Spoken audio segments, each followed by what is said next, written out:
정치의 본질이 세상을 바꾸는 거라고 생각합니다. 그리고 그 바꾸는 그 방향은 힘없고 약한 사람들의 행복한 세상을 만들 수 있는 것이 정치라고 생각을 했고요.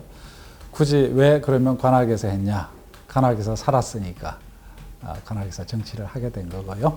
뭐 대학교 들어간 게 82년도였으니까 그리고 이제 결혼해서 관악구에 주소를 둔 게 91년도. 그러니까 길게는 38년, 짧게는 30년 관악구와 인연을 맺고 있습니다. 그래서 관악구의 변화, 발전을 이끌어내면서 또한 세상을 바꾸는 것을 위해서 정치를 하게 된 거죠. 정치를 하고 싶어서 험난한 국회의원의 길을 도전하게 됐는지. 다행스럽게 저는 이제 청와대 일자리 수석으로 일하면서 언론에 많이 노출이 됐던 것 같아요. 그래서 주민들이 많이 알아봐 주셔서 고맙고, 사실 그러나 이제 코로나19 때문에 선거운동 하는 데는 많은 제약이 있습니다. 그래서 이 대면 접촉 선거운동을 하는 것을 저희들이 이제 자제를 하고 있는데, 그러다 보니까는 선거운동을 활발하게 하기는 현실적으로 어려운 것 같고요. 사회적 거리를 두는 범위 내에서 최대한 주민들을 만나려고 하고 있습니다. 또 하나는 역시 이런 상황에서는 SNS 선거운동이 가장 중요한 또 수단이 될 수밖에 없는데, 저희 유튜브를 통한 선거운동 열심히 하고 있습니다.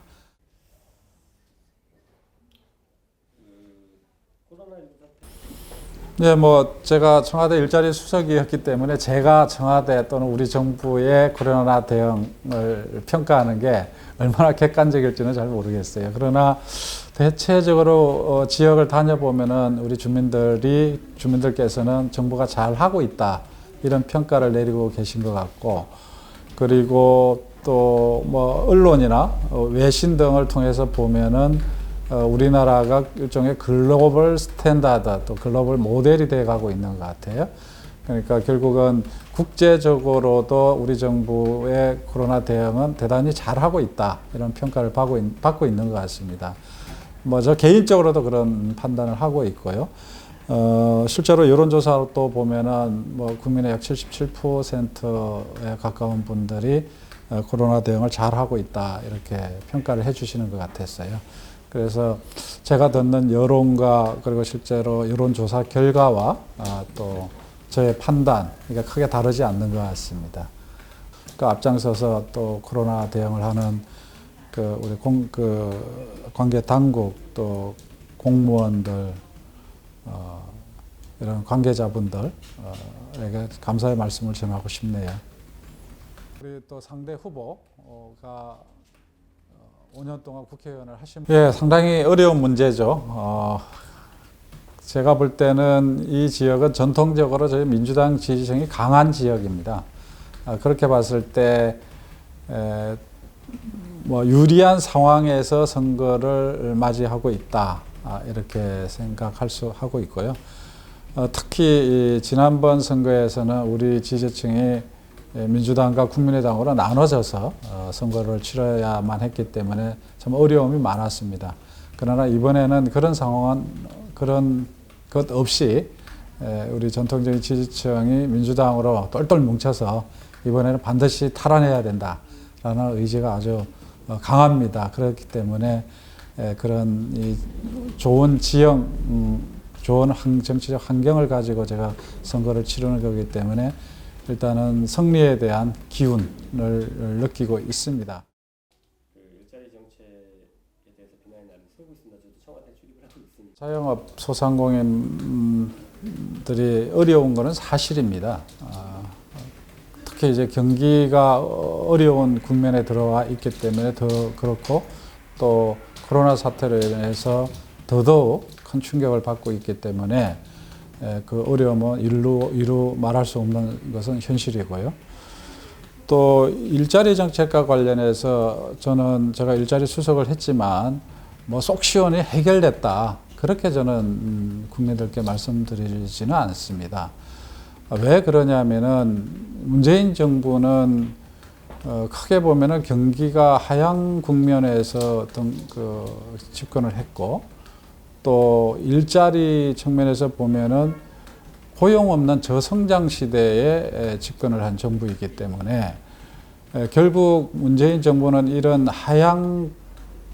경기 하향과 또 고용 없는 성장의 이 흐름을 어떻게 역전시킬 것이냐, 반전시킬 것이냐, 이런 어떤 과제를 안고 있는 정부라고 저는 생각이 들고, 그런 관점에서 보면은 뭔가 반전의 기회, 계기는 만들어냈다라고 하는 게 저의 평가입니다.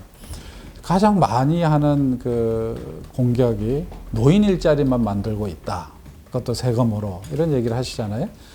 그러나 우리가 국제 비교 기준이 되는 고용률, 15세에서 64세, 이걸 생산 가능 인구라고 하는데, 이쪽 분야의 고용률을 보면은 역대 최고를 달성하고 있거든요. 그러니까 이거는 노인 일자리하고 아무 관계가 없는 수치입니다. 15세에서 64세의 고용률이 역대 최고를 기록하고 있다는 것은 여러 가지 요인이 있겠죠. 인구적 요인도 있을 수 있겠고, 또 일자리 증가 수와도 연관이 있을 수 있는데, 제가 볼 때는 꾸준히 일자리를 늘려 나가는데 성공하고 있기 때문에 최고의 고용률을 유지하고 있다고 저는 보고, 달성되고 있다고 보는 거죠. 그래서 이런 것들 이게 좀 종합적으로 보고 정부 정책을 평가해 주시면은 오히려 그 해결책을 찾는 데도 저는 도움이 되지 않을까, 이런 생각을 가지고 있습니다. 5세에서 64세의 고용률이 역대 최고를 기록하고 있다는 것은 대체로 이제 우리 지역에 사시는 분들도 그렇고 우리 지역에 관심을 가지고 있는 사람들이 공통된 인식은 관악구가 발전이 더디다, 아니면 변화가 없다, 이런 얘기를 많이 하셔요. 그렇기 때문에 이 변화, 발전에 대한 기대가 아주 크죠. 그래서 제가 슬로건을 관악을 통째로 바꾸자, 이렇게 이제 제시를 했어요. 대부분이 자영업 하시는 분들이 중심이고, 그러다 보니까는 성장하는데 구의 재정에도 한계가 있고, 그러다 보니까 투자가 잘 안 이루어지는 것도 있고, 또 도시 계획적으로도 여러 가지 이제 제약되는 부분도 있고, 이러기 때문에 저는 지역 경제를 만들어야 된다라고 생각을 하고 있어요. 그래서 관악구를 창업 벤처밸리로 만들겠다, 그런 구상을 제가 발표를 했고, 구청장도 제1의 어떤 정책 과제로 설정해서 하고 있습니다. 저도 청와대에서 일자리 수석으로서 이제 벤처 업무를 했었기 때문에 이 부분에 대한 뭔가 자신감을 가지고 이 정책을 추진하고 있다, 이렇게 말씀드릴 수가 있겠고요. 오랜 기간 동안 우리 주민들이, 남곡 지역 주민들은 경전철 남곡선이 들어오기를 소망해 왔고요.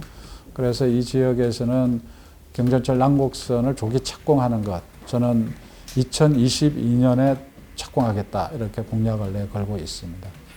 또 하나는 신림 사거리 상권인데, 이게 과거에는 서울시의 중심 상권 중에 하나였는데 최근 들어와서 상당히 이제 그 상권이 약화되고 있는 그런 상황입니다. 그래서 제가 신림역 그 상권을 다시 서울의 중심 상권으로 부활시키겠다, 이렇게 이제 선언을 하고, 신림역 주변에 순대타운, 그리고 신원시장, 그리고 그 가운데를 흐르는 도림천을 아우르는 신림 상권 르네상스 프로젝트를 지금 추진하고 있죠.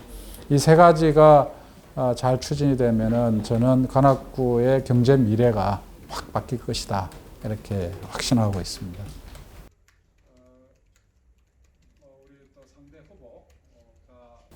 조금 전에 제가 말씀드린 그런 사업들이 성공하려면, 그야말로 관악구가 통째로 바꿔지려면 결국은 이 중앙정부와 그리고 또 서울시의 지원이 필요합니다. 아시다시피 관악구는 재정적으로 대단히 열악한 지역이기 때문에 중앙정부와 서울시의 예산, 그리고 정책적인 지원을 필요로 하죠.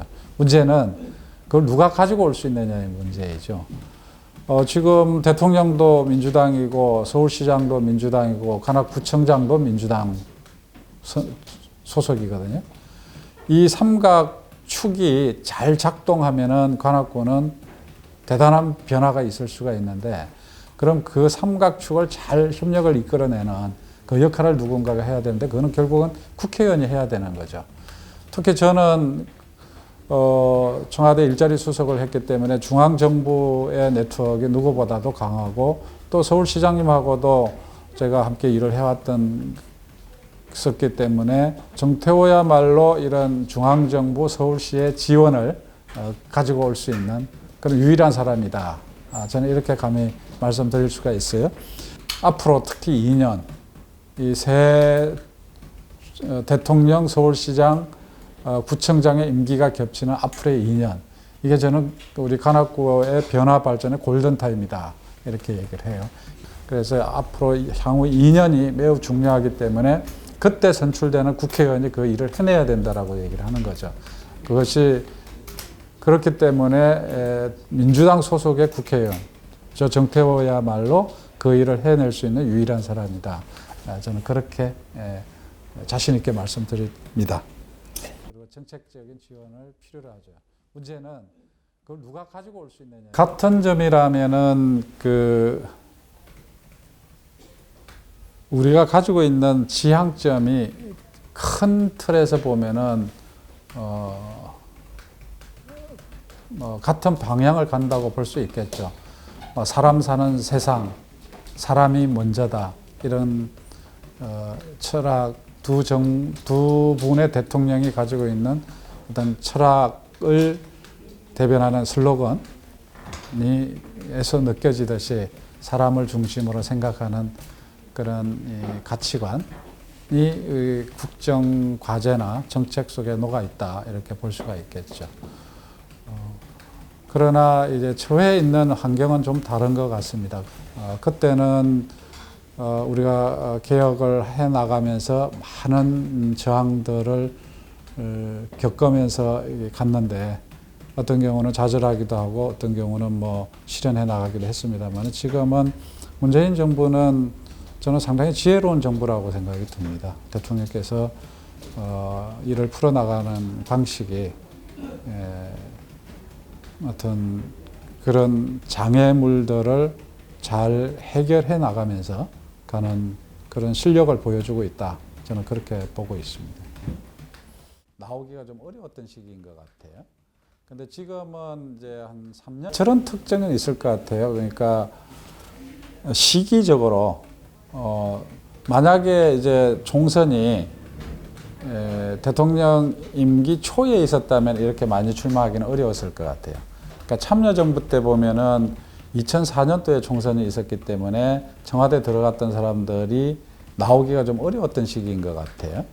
근데 지금은 이제 한 3년이 지난 시점에서 총선이 치러지니까 그 전에 청와대에서 근무하셨던 분들이 퇴직하고 나서 총선에 출마할 수 있는 기회가 생긴 것 같아요. 그러면은 뭐 출마를 했으면은 다 성공하느냐? 그건 아니죠.